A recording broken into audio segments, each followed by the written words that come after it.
Superhit TV serial Anupama की कहानी में जल्द ही एक ऐसा मोड़ आने वाला है जो दर्शकों को पूरी तरह भावुक कर देगा।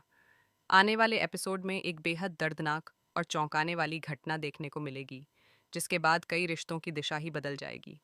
प्रार्थना के जाने के बाद अंश पूरी तरह टूट जाएगा। अपनी पत्नी को खोने का दर्द उसके दिल में इतनी गहरी चोट छोड़ देगा कि वह किसी पर भी भरोसा नहीं कर पाएगा। खासकर अनुपमा के लिए उसके मन में गुस्सा और नाराजगी भर जाएगी। वह अपनी बेटी को अनुपमा से दूर रखने का फैसला करेगा और उसे अपने करीब भी नहीं आने देगा। दरअसल कहानी में दुखों का एक बड़ा तूफान आने वाला है। इस बार हालात ऐसे बनेंगे कि अनुपमा को अपने ही परिवार से दूर होना पड़ेगा। पहले भी जब जब घर में कोई मुश्किल आई है, उसका ठीकरा किसी न किसी तरह अनुपमा के सिर पर ही फूटा है। चाहे किसी रिश्ते का टूटना हो, किसी का घर बिखरना हो या कोई बड़ी घटना, हर बार आरोपों का निशाना वही बनी है। कई बार तो ऐसा हुआ कि हालात से मजबूर होकर उसे अपना घर छोड़ना पड़ा और कभी शहर तक छोड़ना पड़ा। इस बार भी किस्मत उसके साथ कुछ ऐसा ही खेल खेलने वाली है। कहानी में एक अहम पल तब आता है जब कोठारी हाउस में एक पंडित जी आते हैं। वे अंश और प्रार्थना की बेटी की कुंडली देखते हैं और एक चौंकाने वाली बात बताते हैं। उनके अनुसार बच्ची के ऊपर किसी अशुभ साये का खतरा मंडरा रहा है और भविष्य में कोई बड़ी अनहोनी हो सकती है। ये बात सुनकर घर के कुछ लोग घबरा जाते हैं।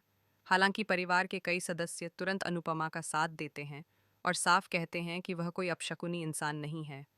अंश और प्रार्थना भी उस समय इन बातों पर ज्यादा ध्यान नहीं देते और अपनी बेटी की जिम्मेदारी भरोसे के साथ अनुपमा को सौंप देते हैं।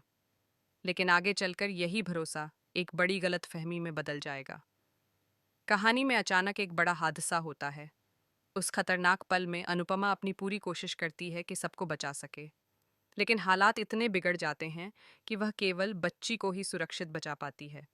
प्रार्थना उस समय अपनी बेटी की जान बचाने को सबसे ज्यादा अहम मानती है। वह खुद की परवाह किए बिना अपनी बच्ची की सलामती चाहती है और आखिरकार अपनी जान की कुर्बानी दे देती है। यहीं से कहानी का सबसे दर्दनाक अध्याय शुरू होता है। प्रार्थना की मौत के बाद पूरा परिवार टूट जाता है। एक छोटी सी बच्ची अपनी माँ के बिना रह जाती है और इस दर्द का जिम्मेदार लोग अनुपमा को ठहराने लगते हैं। सबको लगता है कि अगर अनुपमा वहां न होती तो शायद प्रार्थना की जान बच सकती थी। धीरे धीरे घर का माहौल पूरी तरह बदल जाता है। जो लोग पहले हर मुश्किल में अनुपमा के साथ खड़े रहते थे, वही अब उससे दूरी बनाने लगते हैं। अंश, प्रेम और राही जैसे लोग, जो हमेशा अनुपमा की बात पर भरोसा करते थे, पहली बार उसके खिलाफ खड़े दिखाई देंगे। अंश का दर्द इतना गहरा होगा कि वह अनुपमा का चेहरा तक देखना नहीं चाहेगा। यहाँ तक कि जब प्रार्थना की अंतिम विदाई का समय आएगा, तब भी वह अनुपमा को वहां आने की इजाजत नहीं देगा। यह पल अनुपमा के लिए बेहद तकलीफ भरा होगा, क्योंकि वह चाहकर भी आखिरी बार प्रार्थना को देख नहीं पाएगी। इन सब घटनाओं के बाद अनुपमा को महसूस होगा कि अब इस घर में उसके लिए कोई जगह नहीं बची है। मजबूर होकर उसे अपने परिवार और अपने शहर से दूर जाना पड़ेगा। इस बार उसकी मंजिल कोई पुरानी जगह नहीं होगी।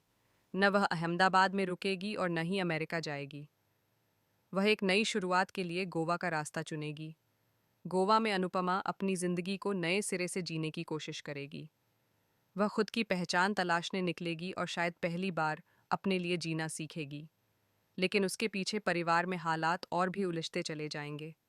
रिश्ते पहले ही टूटने की कगार पर हैं और अब हर कोई अपने अपने दर्द और गुस्से में उलझा हुआ होगा। सब लोग अनुपमा को इस हादसे का जिम्मेदार मानते रहेंगे, जबकि सच्चाई शायद इससे कहीं ज्यादा जटिल होगी। आने वाले एपिसोड में धीरे धीरे यह सामने आएगा कि आखिर इस पूरी घटना में असली गलती किसकी थी और किसे बेवजह दोष दिया गया। अब देखना दिलचस्प होगा कि क्या कभी सच्चाई सबके सामने आएगी। क्या परिवार को यह एहसास होगा कि उन्होंने अनुपमा के साथ अन्याय किया है, या फिर यह दूरी हमेशा के लिए रह जाएगी। कहानी के आगे के एपिसोड में यही बड़ा सवाल दर्शकों को बांधे रखेगा और भावनाओं से भरे कई नए मोड़ भी देखने को मिलेंगे।